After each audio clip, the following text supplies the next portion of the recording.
We will get onto the dark side of the ring, and it actually is the dark side of the ring for the documentary and for the subject. And it wasn't about Jake the Snake Roberts; it was actually about Grizzly Smith, his father. I imagine you probably crossed paths with him a couple of times, and apart from all the horrible stuff that we'll get into in a minute, supposedly quite a nice guy. I drank the Kool-Aid. I was there, yeah. Guy, nice, big, great big guy. Heard didn't know about the Kentuckians, didn't know about. Well, I knew he'd had a good run in the South. He in the locker room with the boys around. He was a gentleman, polite, logical. All the things, engaging.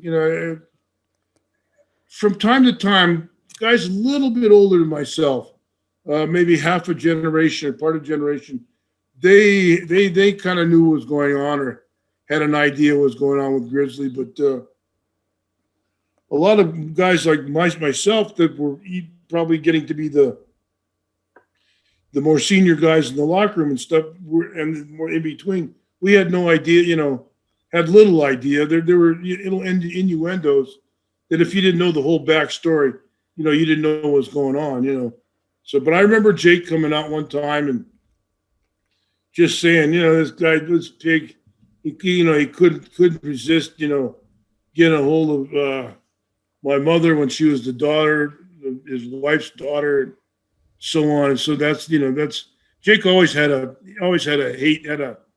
complex. It was really and can you blame him? That he was part of wrestling, raised wrestling, lived and breathed wrestling, and everybody knew his background and his father's eccentricities. Yeah, quite a lot of wrestlers, including Grizzly Smith, used to take their work home with them basically and work their family. Claim all the injuries were real, especially to their children, and almost make them fear for their father's life. Do you remember any of the wrestlers who used to really kayfabe their kids like Grizzly used to? When I was first breaking in, Lord Blears, I remember Lord Blears around of course he had, 4 kids, and there were a lot of kids around his house. Well, the rest of their families that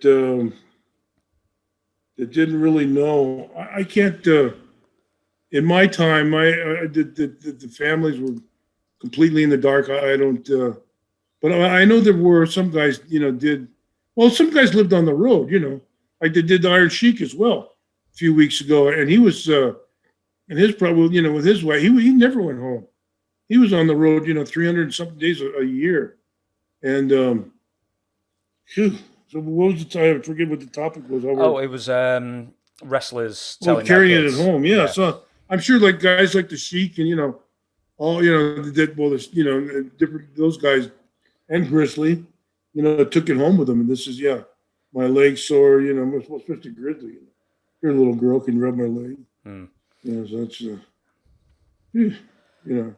Well, let's put it this way. Grizzly Smith was a predatory paedophile, and if you listen to this, Mum, cover your ears, a fucking cunt. So, there's no other way to put it. He was just a nasty bastard.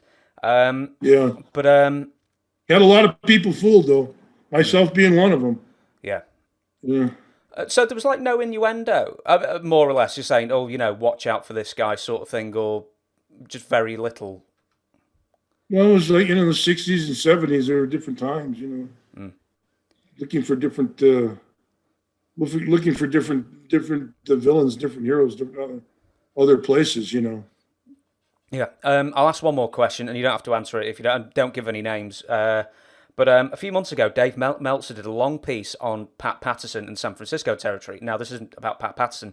It's actually about all the groupies that used to hang around the arenas and, get with the wrestling and stuff like that. And he would Dave Meltzer made mention that when he was a kid, he noticed that a lot of the girls hanging around there were also really young. Was this just really common back in the day?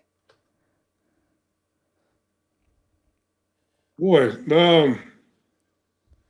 for San Francisco, I can't remember really anything, much of any. I'm sure that there were some but as a rule, I don't think there was, steady like down south or other places like that. I'm sure there were, like there was the lady that did Pat's jackets and stuff.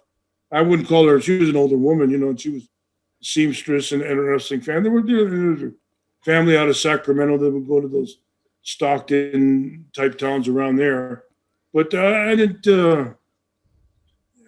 Northern California, I don't know. Northern California didn't seem to be that type of area that was, a big party after the matches type territory.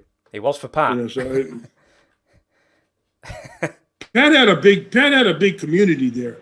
He was a big player at San Francisco, which was a noted LGBTQ now, but the gay community at the time, and Haight-Ashbury and all those aspects of society at the time.